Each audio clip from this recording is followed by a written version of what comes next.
Hi friends, இன்றைக்கி நம்ம Sandhya healthy cooking சேனலில் ரொம்ப டேஸ்டியான சிம்பிளாக பண்ணக்கூடிய மீல் மேக்கர் கிரேவி எப்படி பண்ணலான்னு பார்க்கலாம். இதுக்கு நான் இன்றைக்கி சின்ன சைஸில் அந்த கடலை மாதிரி இருக்கும் பாருங்க, அந்த மீல் மேக்கர் எடுத்து வச்சுருக்கேன். இது 1 கப் அளவுக்கு இருக்குது.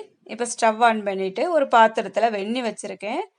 இந்த வெந்நீர் சூடானதும் இந்த எடுத்து வச்சுருக்கேன் மீல் மேக்கரை அதை தண்ணியில் சேர்த்து அப்படியே மூடி போட்டு வச்சிடலாம். இது ஒரு 5 நிமிஷத்துக்கு அப்படியே ஊறிக்கிட்டு இருக்கட்டும். அதுக்கப்புறமா ஒரு டைம் நல்லா சாதாரண தண்ணியில் இதை நல்லா கழுவிட்டு கையால் நல்லா பிழிஞ்சு எடுத்து வச்சிடலாம். இப்போ இதுக்கு நம்ம தேவையான தேங்காய் மசாலாக்கள் எல்லாமே வறுத்து எடுத்துக்கிட போகிறோம். இப்போ ஒரு கடாய் வச்சுருக்கேன். இதில் ஒரு முடி தேங்காய் துருவி வச்சுருக்கேன். அதை சேர்த்து கொஞ்சம் ஈரம் இல்லாத அளவுக்கு நல்லா வறுத்துடலாம்.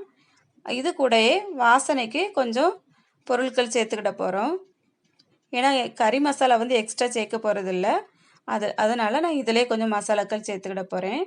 ஒரு பிரிஞ்சி இலை, ஒரு 3 ஏலக்காய், 3 கிராம்பு, கொஞ்சமாக பட்டை, ஒரு அரை ஸ்பூன் அளவுக்கு சோம்பு இதெல்லாம் சேர்த்துருக்கேன்.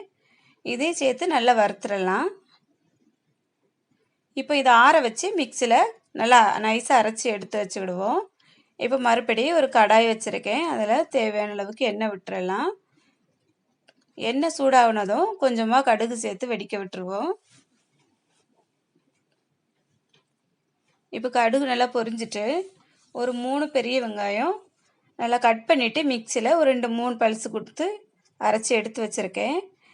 இது எதுக்காகங்கிறது கிரேவி நல்லா திக்னஸாக வரும். அதுக்காக இந்த மாதிரி மிக்சியில் அரைச்சி எடுத்து வச்சுருக்கேன்.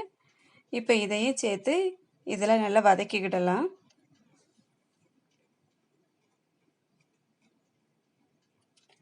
இது கூட கொஞ்சமாக கறிவேப்பிலை சேர்த்துருவோம். இப்போ 1 ஸ்பூன் அளவுக்கு இஞ்சி பூண்டு பேஸ்ட்டும் சேர்த்துட்டு இதை நல்லா வதக்கி விட்டுக்கிட போகிறேன். ஒரு 2லேருந்து 3 நிமிஷம் வரைக்கும் அப்படியே வதக்கி விடலாம். அந்த வெங்காயம் இஞ்சி பூண்டோட பச்சை ஸ்மெல் எல்லாமே கொஞ்சம் போயிடும். அதுக்கப்புறமா ஒரு தக்காளி நல்லா பொடியாக கட் பண்ணி எடுத்து இதில் சேர்த்துருக்கேன். இப்போ இந்த தக்காளி வதங்குறதுக்காக கொஞ்சமாக உப்பு சேர்த்துட்டு நல்லா கலந்து விட்டுறலாம். இப்போ ஒரு மூடி போட்டு இதை அப்படியே சிம்மில் வச்சு வேக விட்டுருவோம். தக்காளி நல்லா வதங்கி வந்துடும். பாருங்கள், எல்லாமே நல்லா வதங்கிட்டு கொஞ்சம் நிறமெல்லாம் மாறி இருக்கு. இது கூட நம்ம வீட்டில் குழம்பு மசாலா அரைச்சி வச்சுருக்கோம் பாருங்கள், அதுலேருந்து ஒரு 2 ஸ்பூன் சேர்த்துருக்கேன். இதிலே எல்லா மசாலாக்களுமே சேர்ந்து வரும். அதனால் இந்த ஒரு பொடியுமே போதும். மட்டன் சிக்கன் எதுனாலுமே வைக்கலாம். இது கூட கொஞ்சம் கரம் மசாலா மட்டும் சேர்த்தா போதும். இப்போ அந்த மசாலா எல்லாமே நான் நல்லா பிரட்டி விட்டுட்டேன். இது கூட அந்த மீல் மேக்கர் தண்ணியில் ஊறிட்டு இருக்கு. இதை நான் நல்லா பிழிஞ்சிட்டு இதில் சேர்த்துருவோம். ஃபஸ்ட்டு வெந்நில ஒரு 5 நிமிஷம் வச்சோம். அதுக்கப்புறமா பச்சை தண்ணியில் சேர்த்துட்டு நல்லா இப்போ பிழிஞ்சாச்சு. பிழிஞ்சிட்டு இதில் சேர்த்து கிரேவி கூடால கொஞ்சம் நல்லா பிரட்டி விட்டுறலாம். இதில் பெரிய சைஸ் மீல் மேக்கர் எடுத்தோன்னா அதை 2-3 கட் பண்ணி சேர்க்க வேண்டியிருக்கும்.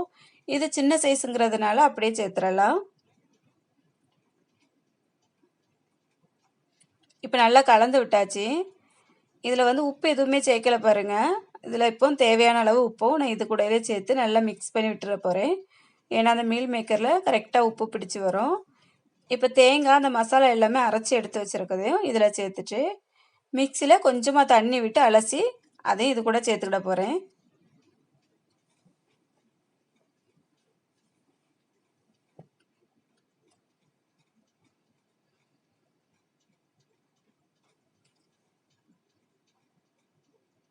உங்களுக்கு எந்த அளவு திக்னஸ் தேவைப்படுதோ அந்த மாதிரி நீங்கள் தண்ணி சேர்த்துட்டு நல்லா மூடி போட்டு கொதிக்க விட்டுறலாம்.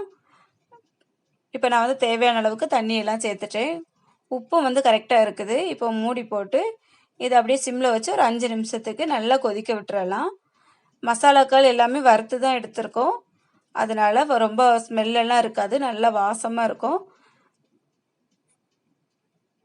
இப்போ கிரேவி நல்லா ரெடி ஆகிட்டு கடைசியாக கொஞ்சம் கொத்தமல்லி எல்லாம் தூவிட்டு அப்படியே இறக்கிற வேண்டியது தான். இது ஆறுனதுக்கப்புறம் இன்னும் கொஞ்சம் திக்னஸாக தான் ஆகும். ஏன்னா வெங்காயம் அரைச்சி சேர்த்துருந்தோம் பாருங்கள். அதனால் பாருங்கள், மீல் மேக்கர் கிரேவி சூப்பராக ரெடி ஆகிட்டு. இது சப்பாத்தி, பூரி, ஆப்பம் அந்த மாதிரி எல்லா டிஃபன் ஐட்டத்தோடையும் சாப்பிட்றதுக்கு ரொம்ப நல்லாயிருக்கும். இதே போல் நீங்களும் வீட்டில் ட்ரை பண்ணி பாருங்கள். எப்படி இருந்ததுன்னு சொல்லி கமெண்ட் பண்ணுங்கள். அந்த வீடியோ பிடிச்சிருந்தா மறக்காமல் லைக் பண்ணி ஷேர் பண்ணி சப்ஸ்கிரைப் பண்ணுங்கள். நன்றி, வணக்கம்.